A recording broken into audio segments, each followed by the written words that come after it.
This is our Forex blog for April 2nd, 2013, and these are our currency indexes, which in my opinion is one of the easiest ways of trading because it lets you see what each currency is doing. And for the last 6-7 years we've been pioneers of using currency meters to show statistically which currencies are strong, which ones are weak, and in addition to the real-time statistical strength or weakness, we have the daily, weekly, monthly trend on there. And by looking at the actual indexes, you can see the hourly moving average of the index. When it's above that, it tends to go up. When it's underneath it, it tends to go down. So, you last night, coming into midnight, you're looking to sell it. You might look to sell it here, probably loss, sell it here, small win, sell it here, small win. And once it gets above the hourly, you're looking to buy it. But you know that you're going against the daily, weekly, monthly trend, so it's a lower odds buy trade than one that all the time frames line up. One of the reasons that so many people lose, and most people lose all their money trading Forex, is because they don't know how to trade with the trend. They think they do, but they don't. Because they don't know what trend to trade with. There's a real-time 5-minute trend, 30-minute trend, hourly, 4-hour, half-day, daily, weekly, monthly trend. Sometimes all these trends line up, and in those cases it's very hard to not make money trading. But when the real-time trend, like you can see here with the dollar, is against what the longer-term trend is, you could be stuck. Like you can see in the euro, it's underneath its hourly, the daily, weekly, and monthly trends down. It found resistance at the last week's value area. This is where most traders have positions in the euro for last week. Across all the euro pairs on a weighted basis, this is where most traders have positions. So it's major resistance coming up to it from below, and like you can see here in the pound, it's major support, and once that area gets broken, it's a huge sign that everyone who's long the pound from last week is at this point losing money. So they're going to have to sell the pound pairs to not lose more, and that pressure pushed the pound down. Notice the high today in the dollar. Now these are tools you can't get anywhere else. These indexes of each currency make it quite easy, in my opinion, to trade currencies. So here's some of the trades just from these four that I would consider. The trend of the dollar's down, starting the day off. A pullback to the hourly is usually a pretty decent place to get in. And then at that point, when it fails to make a lower low than before, you might have bought this breakout right here. Anytime you have a sideways rectangle breakout, you want to buy that currency. And when you're buying that currency, you want to find a currency at 5.10, 5.15 that's weakest, or it looks like it's about to go weak. And then it pulls back here and finds support. I'm always a little hesitant in buying this, but when they pull back a little bit below the hourly and go sideways again, you look to buy here, and that third trade was the best one of the day. And when you got a trend, and when you got new highs, when it comes down to the lower Bollinger Band of the index, it's a pretty decent place to be buying as well. Just maybe the first time, second time. If the daily, weekly, and monthly trend were all up, then you could really consider buying it here and here and here. But don't push your luck. When you're trading against the longer term trend, and when the longer term trend is as weak as the dollar is right now, when you're buying, just dip your foot in the water. Maybe you want to trade smaller lots. Now if you're trading the dollar that's strong today against another currency that's weak, you can see the daily, weekly, monthly trend of the euro is down. This is a pretty decent place to sell. I would have considered selling here, here, and here. And we don't just sell at these upper Bollinger Bands. We wait for price to break the previous bar's low. So that way you don't just get short here and have to sit for 20 minutes. You'd actually be short on this bar right here and on this bar right here. Now once a currency goes above the hourly, the trend is up and you can see it continue. You might have looked for a short right here and you might have had a loss on that one, depending on the currency. You can a lot of times get into a trade, goes down for a little bit, pops back.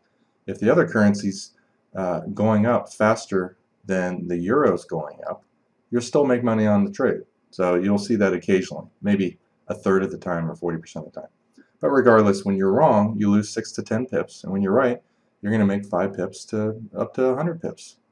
But the average is somewhere between 20 and 50 pips. When one currency is falling rapidly and another currency is going up rapidly, typically you're going to make 20 to 50 pips. So let me just show you that and prove it to you.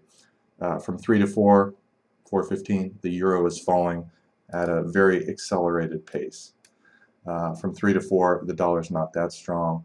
From 3 to 4, the yen's going up at a decent pace. It didn't continue, but from 3 to 4, there's a good chance the euro yen fell 20 to 50 pips. So we'll start off with that one. Let's bring this chart down so we have a full screen. And you can use any time frame chart to get in. 1 minute chart, 2 minute chart, 5 minute chart, or my preference, range chart. Other people like tick charts. We're going to look at the euro yen from 3 to 4. Like I said, it's probably going to move 20 to 50 pips. So here's 3 o'clock. The high is at 60. The low is at 15. So it's a 45 pip move. And so this is a perfect example of why. And also notice as this thing is up here near the highs, our perfect oscillator has also, for the first and only time all day, shown an extreme overbought condition. When it's at the minus 80 level, the market's likely to reverse. You can see it did. It's at an upper level, very likely to reverse. And these Bollinger Bands on the perfect oscillator, once you have a trend, they tend to be decent places to be looking for buys too. So it's an incredible timing tool. You also can see it's very close to that level right here, and in the next 2 hours it went up 60 pips. And that's the reason I call it the perfect oscillator, because it's based on statistics. It doesn't use any number of periods, which our perfect oscillator does not have a drop-off effect. If you look at the RSI with 14 periods, let's say there was a big move 14 bars ago. Well, the new bar forms. Well, that 14 bar ago bar is now 15 bars ago, so it doesn't show up in the formula, and you get a big spike up or down in the indicator that's not based on current movement, but because it's based entirely off of a bar that fell off the back. One of the reasons why you would use a tick chart or a range chart or even a smaller than 5 minute chart is because it allows you to get into these kind of trades at a higher probability place and have a tighter stop. So let's move this chart out of the way and we'll look at a range chart, anywhere from 3 to 6 pips per bar.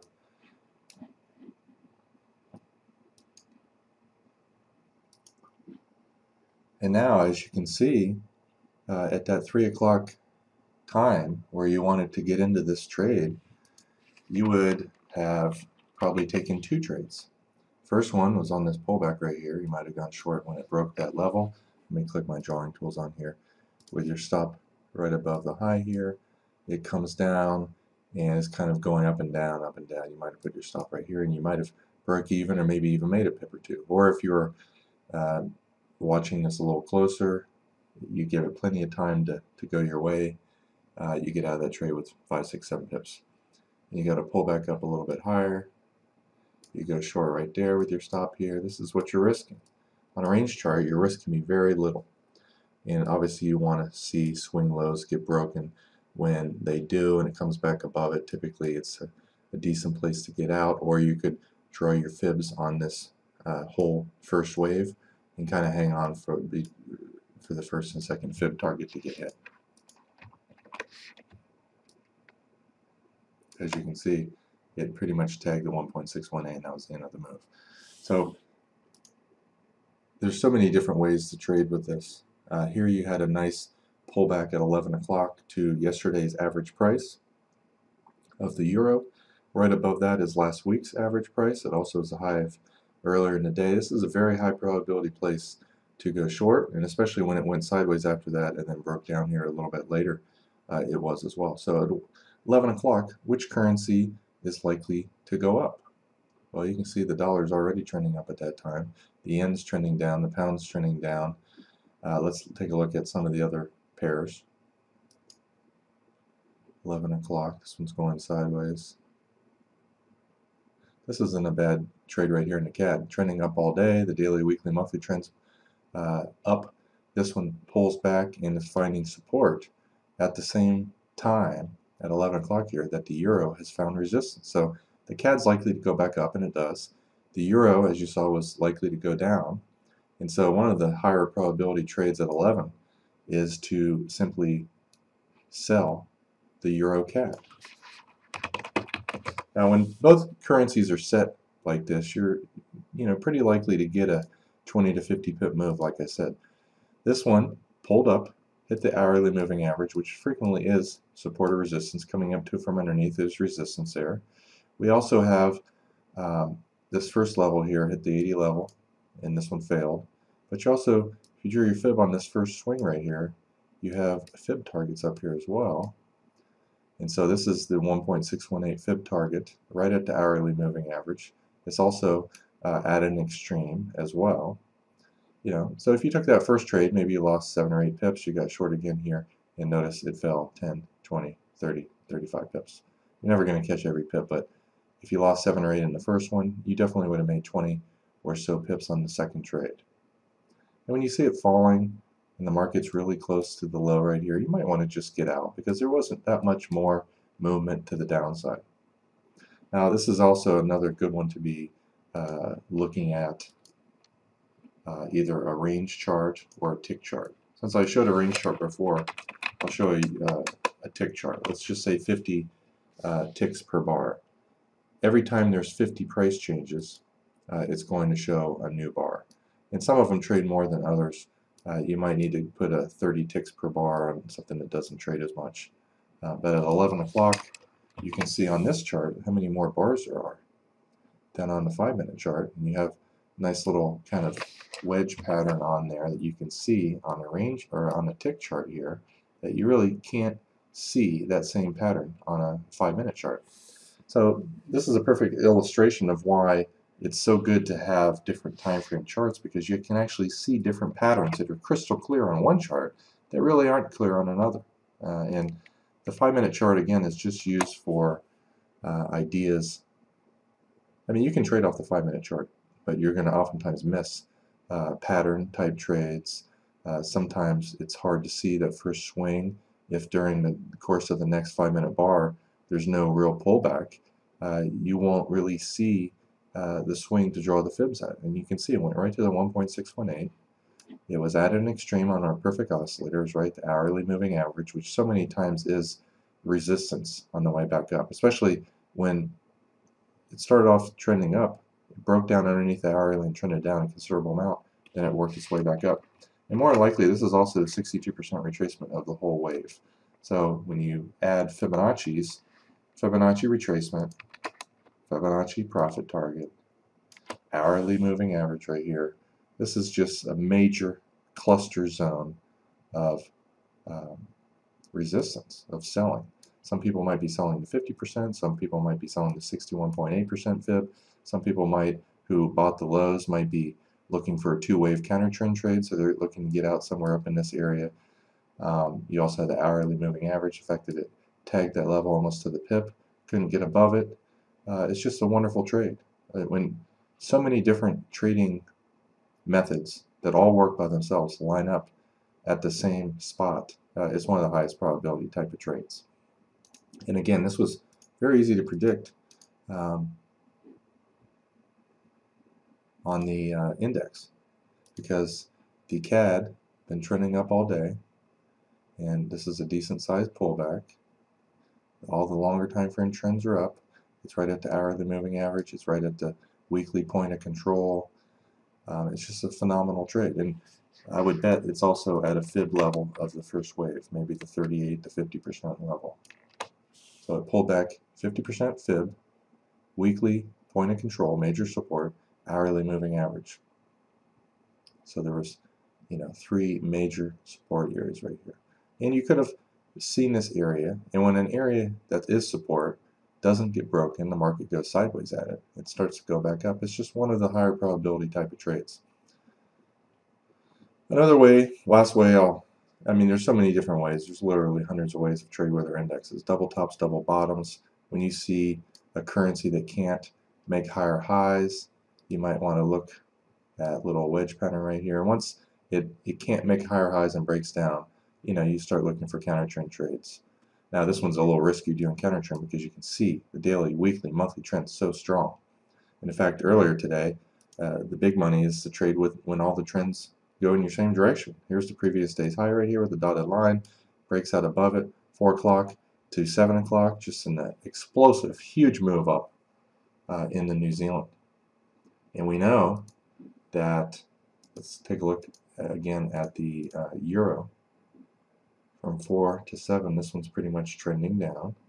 And so it doesn't take a rocket scientist to know you want to be looking for sells in the Euro New Zealand. This is one that's probably likely to give you 50 pip moves.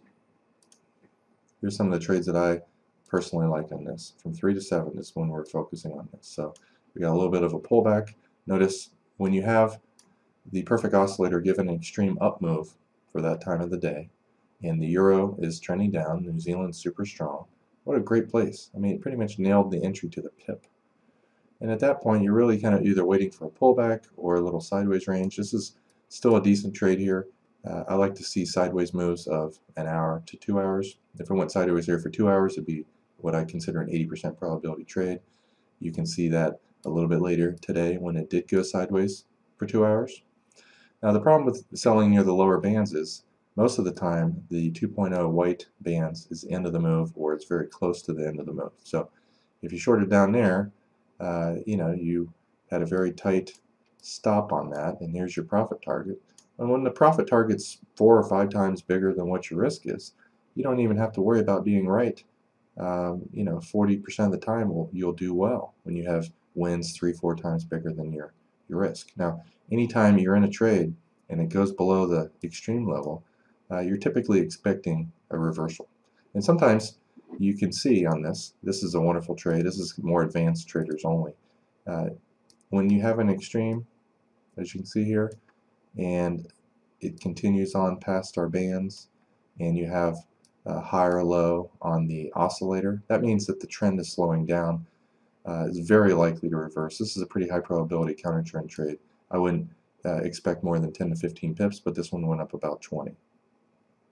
And because it's so close to the upper band, because the trend is so strong to the downside, good place to go short, and you might have picked up 5 to 20 pips on this little jibber jabber on the way down. The fact that it can't hit the lower band, it's probably the trend's over. And that's another thing that I use, more advanced, but the Bollinger Bands on the perfect oscillator lets you know if this trend is going down, it's almost always going to hit the lower band. If it doesn't, it's the trend's over. And we have a double bottom right here. We also have kind of a trend line off of this. This is an excellent counter trend trade right here. And again, you want to get out, especially when you're trading against the trend when this thing hits an extreme. But this, if you took that break out of this level right here and had a very tight stop, you made, and I misdrew that, so I'll change the line width there. I drew it a little bit too high at the top. This is at least 5 times bigger, 4.5, 5 times bigger than what your risk is. So even you can do counter trend trades when you spot stuff like that. And of course you have a double top right here with a lower high. That's showing that the momentum to the upside is over. The trend is down all day. I would wait for kind of confirmation that it's going below that little low, that bar right there. It comes down and you can see it goes outside the bands. Typically when it pops outside, back inside the Bollinger Bands, that's the end of the move. So I would have just got out of that trade right there. I would have missed this last move down, but regardless, when a currency falls, rallies up a decent amount like that, it doesn't always return to the lows. So I will take however many pips you can. Plus this is after 12 noon, usually at dead time. There's fewer traders and less volatility. So that's how you use our indexes along with the perfect oscillator. And I think it makes trading so easy. You'll find trades you've never found before. You'll have more confidence to pull the trigger, and focus on trades that are likely to give you 2, 3 times, 4 times bigger wins than what your risk is. And you'll start to see certain trades happen a certain percentage of the time. I'm not going to tell you a trade is 70, 80, 90% winning, but some trades are, and you'll find that out for yourself. And after you've traded for long enough, you'll know which trades are worth risking your hard-earned money on.